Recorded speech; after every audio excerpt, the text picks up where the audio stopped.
Sudiarto. Ini tugas yang bisa berbahaya gitu. Karena kalau saya terangkan secara sempurna, hakim-hakim itu pasti mengundurkan diri semua.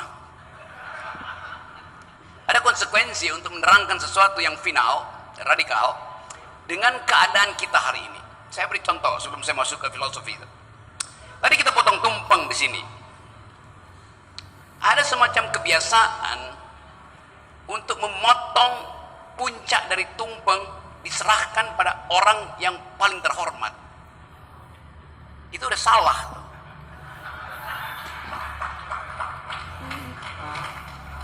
Puncak dari tumpeng itulah integritas, tempat rumah Tuhan. Karena dari puncak itu diatur arsitektur dari tumpeng itu. Jadi landasan tumpeng itu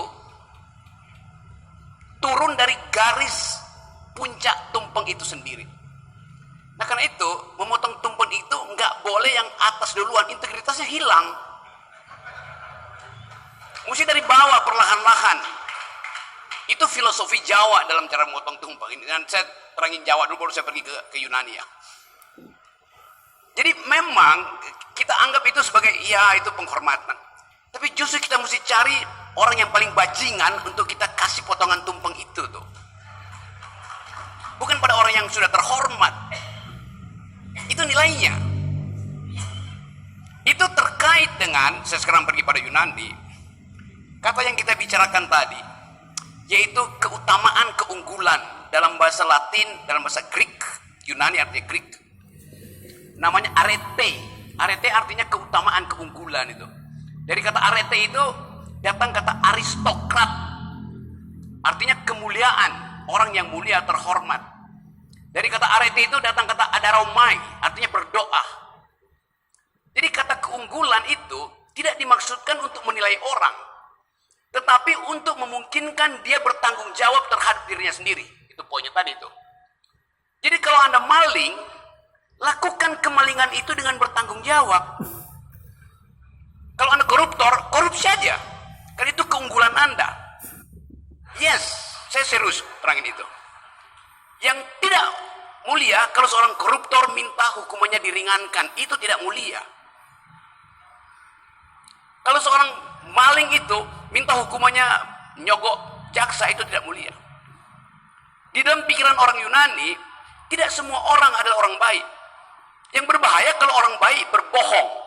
Yang berbahaya kalau orang jahat jadi munafik.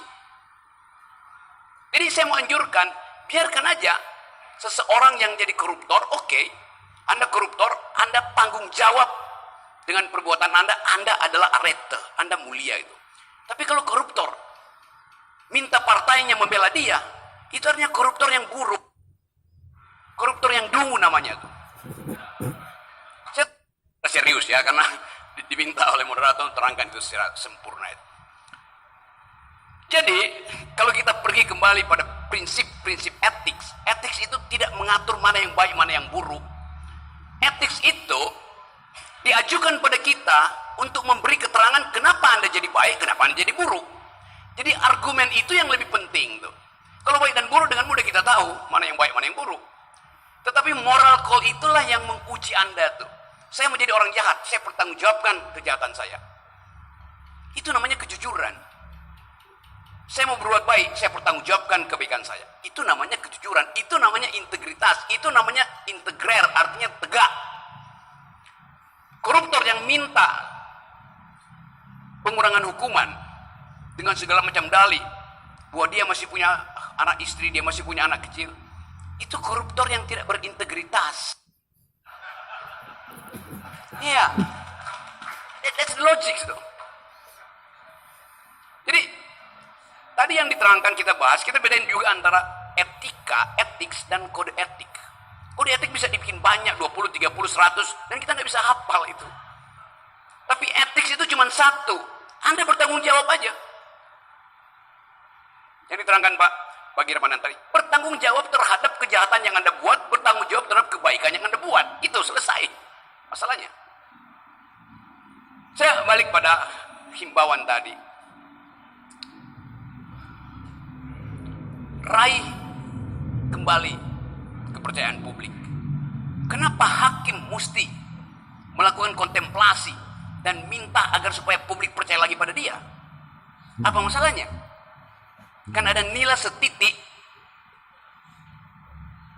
yang merusak susu sebelanga, atau nilai 2 titik, nilai 3 titik.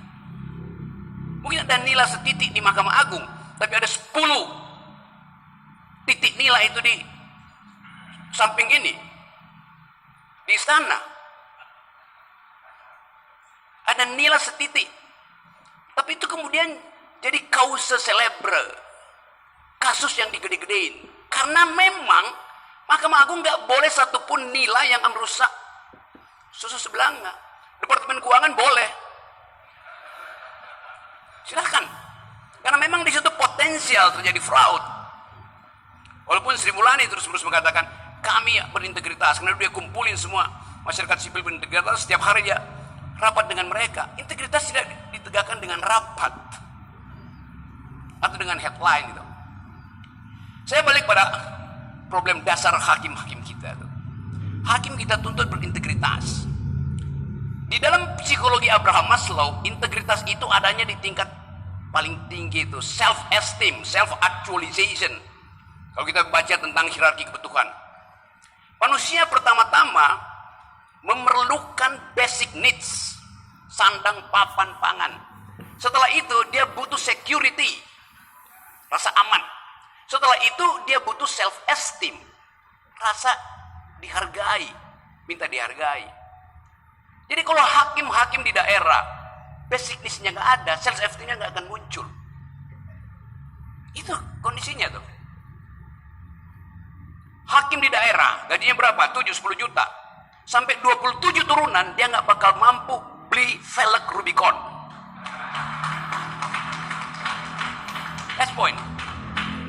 Lalu Anda tuntut integritas dari hakim di daerah, yang bahkan untuk pergi ke pengadilan dia mesti nebeng mobilnya si pengacara karena dia nggak punya mobil disediakan negara. Itu kondisi kita. Jadi kalau kita mau rasional, pastikan bahwa basic needs hakim-hakim di daerah itu terpenuhi. Jangan kasih dia rumah, nggak kasih dia sofa. Dia nggak punya lemari. Hari ini dia mau bersidang, bajunya habis dicuri maling. Jadi problem real itu ada. Kita nggak mungkin bicara integritas kalau basic needs-nya nggak ada, tidak disiapkan. Infrastruktur ekonomi, karena setiap hakim itu adalah agung, bukan di sini hakim agungnya. Sejak dari hati kecil seseorang ingin jadi hakim, motifnya itu agung, noble, noblesse oblige bahasa Perancisnya itu. Karena dia tahu dia akan punya kewajiban yang maha tinggi, obligasinya akan sangat tinggi kalau dia dianggap sebagai nobility. Jadi waktu seorang anak tingkat 1 mahasiswa bercita-cita dari hakim, sejak semester 1 dia sudah jadi hakim agung di dalam dirinya. Dan itu yang mesti kita jaga. Kita kasih dia fasilitas supaya dia tidak diganggu oleh bangsat-bangsat di sekitarnya. Persiapkan dengan baik infrastrukturnya. Apa yang mesti dilakukan? Kasih kali lipat dari gaji petugas pajak.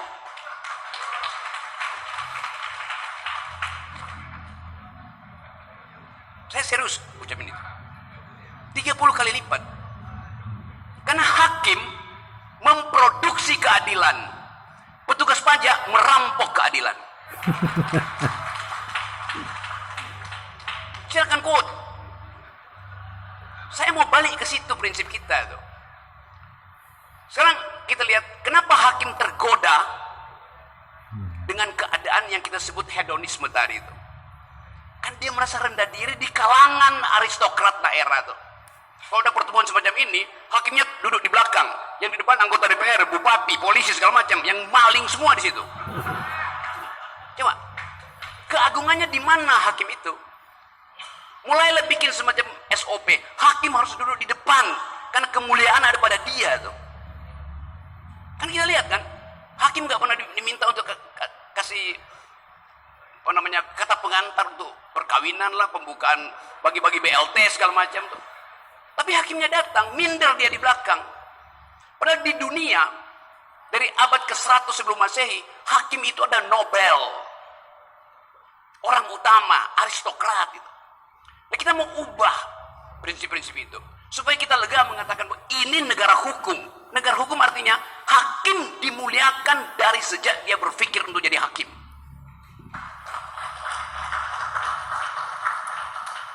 Apa yang terjadi kalau hakim tidak dimuliakan? Dia akan ubah needs-nya menjadi wants. Dia akan ubah kebutuhan dia menjadi keinginan. Itu artinya korupsi. Korupsi terjadi kalau needs, kebutuhan berubah menjadi keinginan, wants. Kebutuhan untuk memenuhi hal yang rasional dalam hidupnya. Wants untuk hal-hal yang irasional. Ngapain petugas pajak punya Rubicon? Mau ngapain? Itu adalah wants. Dan wants itu tidak berkesudahan. Kenapa hakim terjebak di dalam paradigma itu? Karena dia melihat wants itu lebih penting dari needs. Dan itu yang kita ingin ajarkan. Saya ingin supaya Mahkamah Agung itu mengatur sendiri gaji hakimnya, nggak usah ditentukan Departemen Keuangan. Iya. Kenapa Menteri Keuangan bisa tentukan sendiri gaji pegawainya yang di 3-5 kali lipatkan dari ASN yang lain? Kenapa Mahkamah Agung enggak?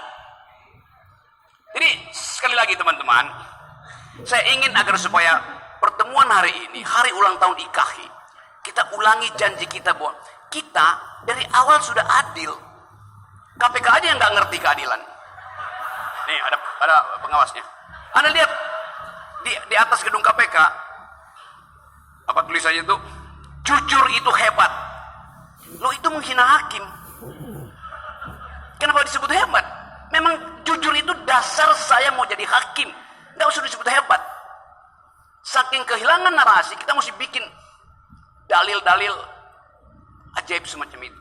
Saya dosen, saya terhina kalau disebut jujur itu adil, jujur itu hebat. Dari awal saya jujur. Kalau masih saya bodoh, saya kasih nilai bodoh. Kalau pintar, saya kasih nilai pintar. Tapi yang terjadi, orang yang paling bodoh di kelas saya bisa jadi pimpinan BUMN. Ngaco kan jadi. Jadi sekali lagi teman-teman, selamat memuliakan kembali status kita sebagai hakim. Dan saya ingin tuntut satu waktu nanti bahwa dari dalam gedung ini, orang lihat bahwa keadilan akhirnya bersemai kembali. Terima kasih.